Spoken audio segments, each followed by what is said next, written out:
faut pas que ce soit uniquement une vitrine, ce soit surtout une vitrine pour les salariés.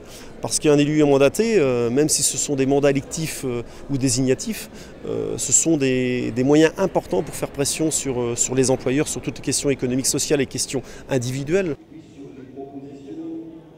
On discute de conditions de travail, on discute des salaires, de la rémunération, de notre vie dans l'entreprise. On discute du travail et de l'handicap dans l'entreprise. On discute de la condition de travail dans la notion CHSCT, ça veut dire la sécurité, la prévention, etc. Et on discute aussi des contrats accords d'entreprise qui peuvent discuter des temps de travail, qui peuvent discuter de tel poste, comment je suis dedans, etc. Donc on a un panel, j'ai envie de dire, XXL.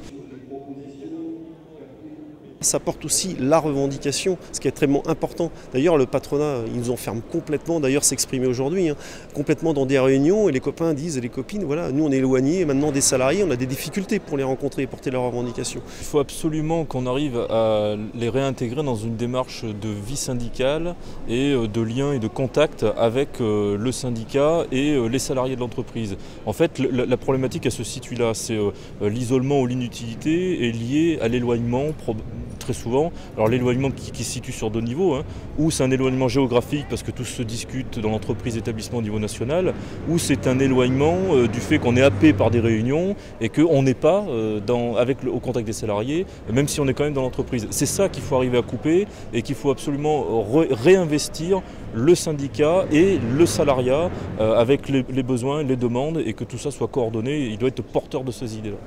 Tant qu'on aura ce lien-là et qu'on sera capable de rendre compte et de valoriser ce que la CGT gagne dans l'entreprise ou dans l'établissement, là évidemment on va gagner en adhérents et évidemment on va gagner derrière en élection professionnelle puisque tout est lié. On arrive à avoir un objectif de revendication qu'on gagne dans l'entreprise établissement, évidemment derrière on a la répercussion, mais encore faut-il que les salariés soient au courant de ce qu'on a gagné.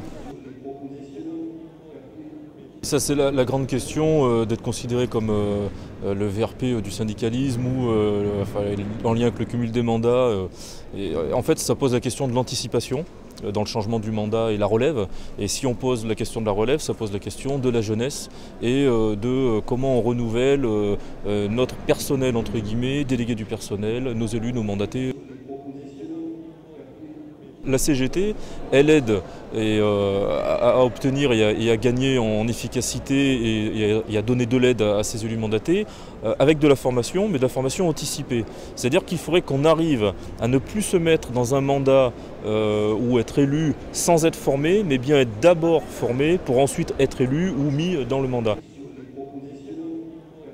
Il faut que la CGT, et on y travaille, arrive à récolter toutes les informations, tout ce qui se signe en termes d'accords d'entreprise, d'établissement, mais y compris national, pour pouvoir s'y référer. C'est une demande qui est forte aujourd'hui d'avoir un catalogue des revendications et des accords passés par la CGT, de ce qu'on a signé, de ce qu'on est capable de mettre en place.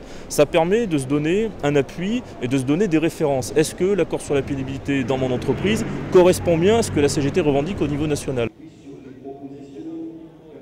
On a besoin, dans le cadre en plus de la conférence sociale, d'avoir aussi une discussion avec le gouvernement pour de nouveaux droits interprofessionnels, pour que véritablement ces représentants du personnel, toujours, et j'insiste là-dessus, en lien avec le syndicat d'entreprise, que c'est bien le syndicat d'entreprise qui présente les candidats au moment des élections et qui représente ses salariés, on a besoin de travailler sur de nouveaux droits interprofessionnels pour aider à porter ce mandat, mais pas que, pour aussi rencontrer les salariés.